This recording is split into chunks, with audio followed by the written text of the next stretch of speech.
Hello po, welcome ulit po sa channel ko, my lovely subscribers. Salamat sa laging walang sawang pinapanood nyo, walang sawang sinusubaybayan yung readings ko.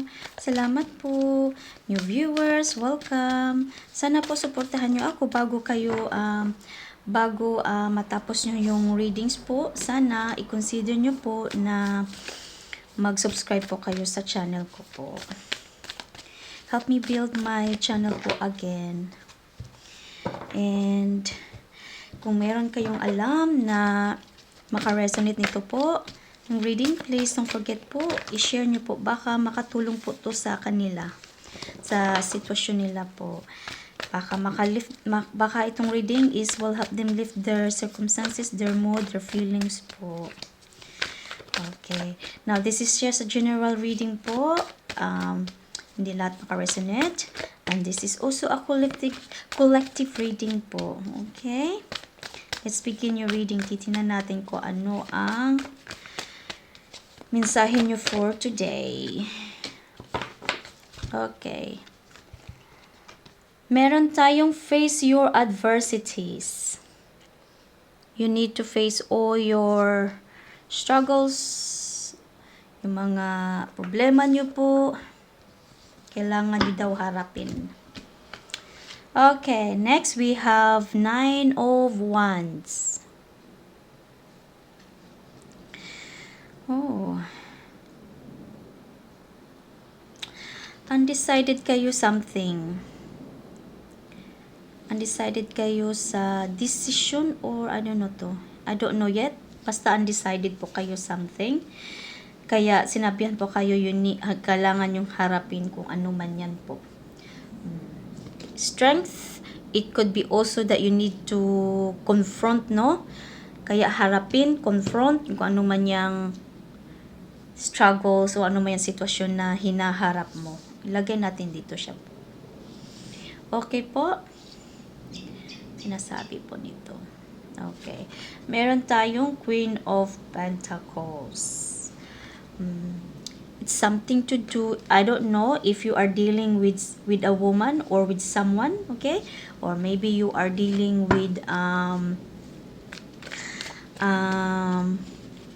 negosyo or sa trabaho mo, okay? So this probably woman, no? Nung babaeng ito, maybe katrabaho mo to, boss mo, no? O di kaya boss mo din either boss mo sa trabaho, sa business mo, sorry. Ang dami naman. Ulitin natin. Kunin ko po kasi ang dami. Yung energy is not quite right. Okay. Meron tayong the Judgment. Ooh. The Judgment, it could be mga decision na pending, no? That waiting na ma-finalize, no? Yun yung inaantay nyo din. Isa din yan sa inaantay mo na kailangan mong harapin. Okay, kailangan mo i-confront. Okay, ano pa?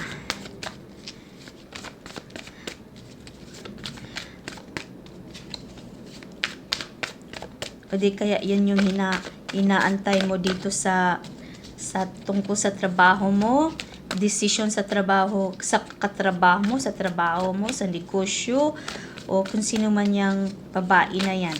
Okay? That you are dealing with. Kailangan mo daw i-confront yung sitwasyon para makakuha ka ng clarity. That's what the Judgment is for. Okay, ano pa? Pero undecided ka pa, you're not ready. You're not ready kasi may may problema, natatakot ka o ano yan. Dami naman. Okay. Meron tayong 10 of Wands. Ang laki ng problema mo. Tungkol siguro yan sa yung babae na yan, sa negosyo, boss mo. Okay? Okay. Meron tayong Queen of Swords. Napaka cold-hearted pala niya.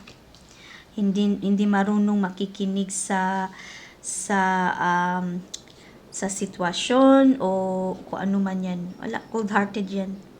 Stubborn pati. Meron tayong 7 of Cups. Sinasabihan po kayo na you need to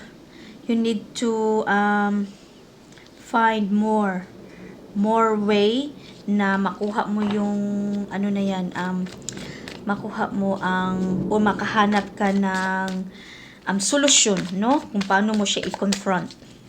Paano mo siya sasabihin yung ano naman ang yung sa side mo ba, kung ano mo yung masasabi sa side mo din.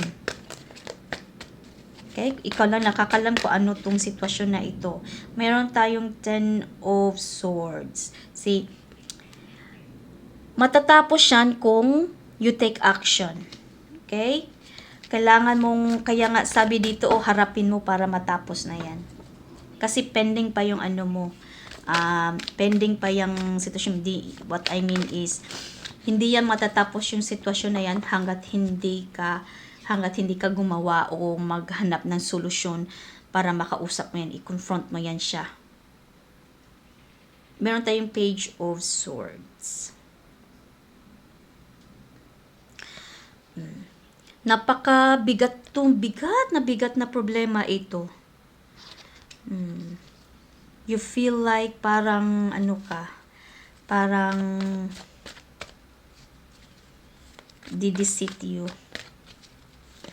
Parang they did something behind your back. Tsaka hindi siya marunong cold-hearted, hindi siya marunong makinig. Sarili lang niya ang iniisip. Sino kaya yan, no? Basta something to do with your professional sa work or sa negosyo. Okay? Katrabaho mo or boss mo ba yan? Meron tayong the Empress. See? Madadali yan kung hindi mo siya i-confront. Yung sitwasyon na hindi talaga masusolusyonan yan hanggat hindi mo siya i-confront. Find a way. Kailangan kang maghanap na paraan na makausap mo yan. Para matapos na. Pagod ka na din dyan, oh. Nasasaktan ka na. Okay, ano pa? Meron tayong Queen of Cups. Baka ano lang yan, baka makukuha mo lang yan sa matinong kausap. Like in a sweet way ba? Biruin mo. Siguro, baka makuha niya. Baka makuha mo yung attention, yung katotohanan through sa magiging ka sa kanya. Magiging, hindi naman fake po ha. Magiging magiging sweet ka. Swallow mo yung pride mo, swallow everything. Magpaka ka na lang ba na pakita mo nga, nagiging sweet ako because I need something from you. Para maintindihan mo, maintindihan ka niya, para matapos na tong sitwasyon na po ito. Okay? Baka i-sweet mo lang talks na yan. Okay? Meron tayong 5 of Cups. May pag-asa pa. Basta hanapin mo lang yung hanapin mo lang kung paano mo makuha ang attention niya. Kaya sabi ko sa iyo, baka makuha mo yan through sa sweet talk, pakeme-keme na gusto mo siya, parang ganun siya ba? I-sweet talk mo lang yan siya para makuha mo ang attention niya.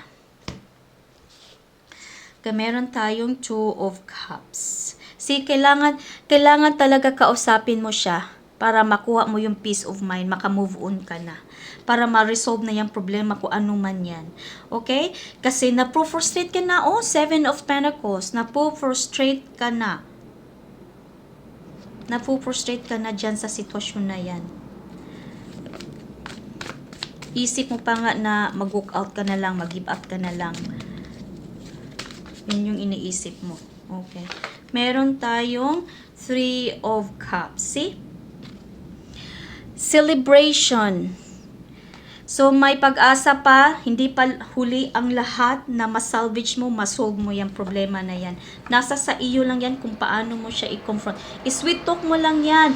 Yano mo lang yan na kimikimihin mo lang yan. Okay? Kasi napakatigas ng ano niya, heart niya. Okay, that's all I have for you today. I hope you enjoyed this reading. Ikaw lang nakakaalam nito. Please comment down below kung ano man to siya. Okay? I hope only if you want to share, Hindi naman dito na you have to be forced na ma-comment ka talaga. So, it's up to you po kung ano to. Kung i-share nyo po kung anong klaseng areas sa negosyo ba o sa trabaho mo ba. Okay? That's all I have for you today. I hope you enjoyed this reading. I hope that I can count to all of you to continue support me and share this message as well. Salamat po sa panunood. And yeah, see you in my next reading. Bye for now!